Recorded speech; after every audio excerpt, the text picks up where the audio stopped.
ద్వితీయోపదేశకాండము 15వ అధ్యాయము 7వ సంవత్సరాంతమున విడుదల ఇయ్యవలెను. ఆ గడువు రీతి ఏదనగా, తన పొరుగువానికి అప్పిచ్చిన ప్రతి అప్పులవాడు దానికి గడువు ఇయ్యవలెను. అది యెహోవాకు గడువు అనబడును కనుక అప్పిచ్చినవాడు తన పొరుగువానినైనను తన సహోదరునినైనను నిర్బంధింపకూడదు. అన్యుని నిర్బంధింపవచ్చును కాని నీ సహోదరుని యొద్దనున్న దానిని విడిచిపెట్టవలెను.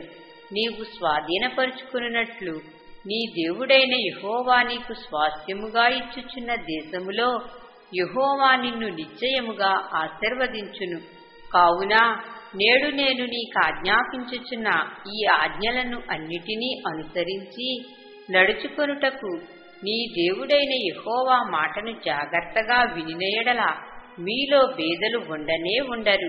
ఏలయనగా నీ దేవుడైన యెహోవా నీతో చెప్పి ఉన్నట్లు నిన్ను ఆశీర్వదించును కనుక నీవు అనేక జనములకు అప్పు ఇచ్చదవు కాని అప్పు చేయవు. అనేక జనములను ఏలుదువు కాని వారు నిన్ను ఏలరు. నీ దేవుడైన యెహోవా నీకిచ్చుచున్న దేశమందు నీ పురములలో ఎక్కడనైనను నీ సహోదరులలో ఒక బీదవాడు ఉండినీడల బీదవాడైన నీ సహోదరుని కరుణింపకుండా నీ హృదయమును కఠినపరుచుకొనకూడదు. నీ చెయ్యి ముడుచుకొనక వాని కొరకు అవశ్యముగా చెయ్యి చాచి వాని అక్కర చొప్పున ఆ అక్కరకు చాలినంత అవశ్యముగా వానికి అప్పియ్యవలెను. విడుదల సంవత్సరమైన 7వ సంవత్సరము సమీపమైనదని చెడ్డ తలంపు నీ మనసులో పుట్టక ఉండునట్లు జాగ్రత్త పడుము. బీదవాడైన నీ సహోదరుని ఎడల కటాక్షము చూపక నీవు వానికేమియూ ఇయ్యకపోయిన ఎడల వాడొకవేళ నిన్ను గూర్చి యెహోవాకు మొరపెట్టును. అది నీకు పాపమగును. నీవు నిశ్చయముగా వానికియ్యవలెను. వానికిచ్చినందుకు మనసులో విచారపడకూడదు.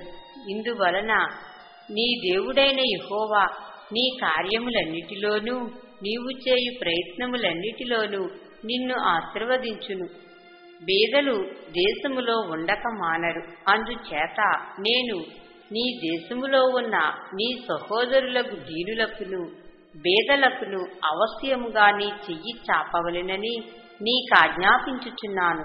నీ సహోదరులలో హెబ్రీయుడే కాని హెబ్రీయురాలే కాని నీకు అమ్మబడి 6 సంవత్సరములు నీకు దాస్యము చేసిన యెడల 7వ సంవత్సరమున వాణ్ణి విడిపించి నీ యొద్ద నుండి పంపివేయవలెను. అయితే వాణ్ణి విడిపించి నీ యొద్ద నుండి పంపివేయునప్పుడు నీవు వట్టి చేతులతో వాణ్ణి పంపివేయకూడదు. నీవు ఐగుప్తు దేశములో దాసుడవై ఉన్నప్పుడు నీ దేవుడైన యెహోవా నిన్ను విమోచించెనని జ్ఞాపకము చేసుకుని నీ మందలోను నీ కళ్ళములోను నీ ద్రాక్షగానుగులలోను కొంత అవశ్యముగా వానికి ఇయ్యవలెను. నీ దేవుడైన యెహోవా నిన్ను ఆశీర్వదించి నీకనుగ్రహించిన దానిలో కొంత వానికి ఇయ్యవలెను.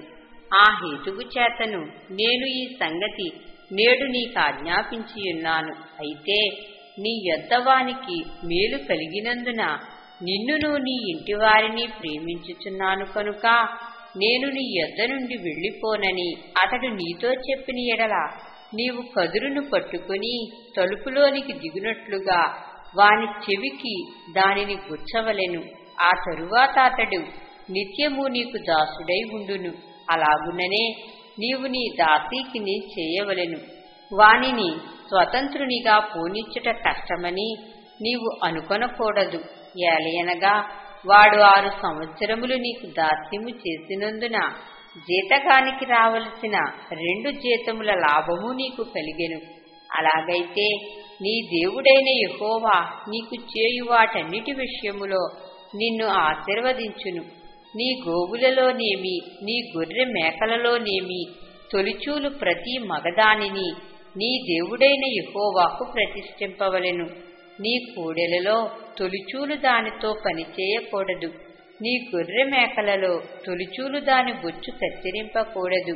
యెహోవా ఏర్పరచుకుని స్థలమున నీవును నీ ఇంటివారును నీ దేవుడైన యెహోవా సన్నిధిని ప్రతి సంవత్సరము దానిని తినవలెను.